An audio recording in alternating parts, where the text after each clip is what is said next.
কি কারণে বলেন? আরে পাবনা বাড়ি নামে সরু না। হ্যাঁ তুমি কোথায়? আমার বাসা পুরাতলি। আপনার কোথায় বাড়ি? পাবনা কাশিনাথপুর বাড়ি। ওখানে ওনাকে আসসালামু আলাইকুম, শিশির কণার নতুন আরেকটি ভিডিওতে আপনাদের স্বাগতম জানাচ্ছি। আমি কণা। তো দর্শক শ্রোতা, ভিডিও শুরুতে ছোট্ট একটা ভিডিও ক্লিপ দেখতে পেরেছেন, সেটা দেখে হয়তো বুঝতে পারেন না। তো সেই ভিডিওটার বাকি অংশ আপনাদেরকে একটু পরে দেখাবো, তার আগে একটু আইডিয়া দিয়ে নিচ্ছি। দর্শক শ্রোতা, এই মহিলাটা সে 50 টাকা, 100 টাকা, 200 টাকার বিনিময়ে সে দেহ ব্যবসা করে। তো রাতের আধারে তারা রাস্তায় রাস্তায় ঘুরে এগুলো ব্যবসা করে। আচ্ছা, এই যে মেয়েরা এরকম কাজ করে, তারা এখন নতুন একটা ব্যবসা খুঁজে নিয়েছে। আগে কিন্তু আমরা এগুলো দেখতাম না বা শুনতাম না। এখন প্রতিনিয়তই প্রতিদিনই এরকম ঘটনা ঘটতেছে বা এরা এরকম ব্যবসা করতেছে।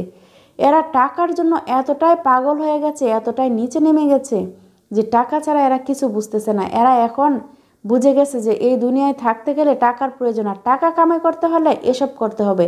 এসব ছাড়া টাকা আর পাওয়া যাবে না। তারা এটাই মনে করে কিন্তু এই রাস্তায় নেমে গেছে। আমার কথা হচ্ছে, তোমরা যদি পেটের দায়ে এগুলো করো, তাহলে কি আমাদের দেশে গার্মেন্টস আছে না?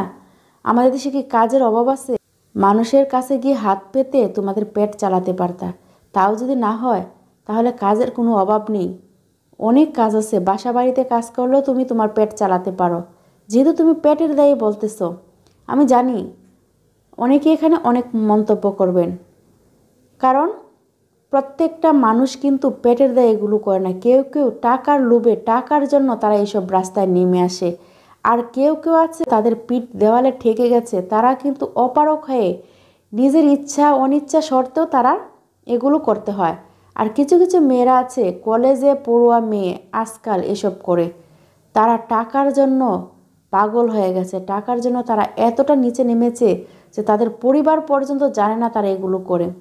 হ্যাঁ, অবশ্যই সবাই যে এখানে খারাপ পরিবারের আমার মনে হয় না। অনেক ভালো পরিবারের মেয়েরাও টাকার লোভে আজকাল এগুলো করতেছে। তো যাই হোক, আমি বেশি কথা না বলে আপনাদেরকে নিয়ে যাব সেই ভিডিওতে। তো ভিডিওতে যাবার আগে আপনাদের কাছে ছোট্ট একটা অনুরোধ করব, যারা শিশির কণা চ্যানেলে নতুন এসেছেন অবশ্যই চ্যানেলটা সাবস্ক্রাইব করবেন, আর অলরেডি যারা করেছেন তাদেরকে অসংখ্য ধন্যবাদ। তো চলুন আমরা ভিডিওটা দেখে আসি।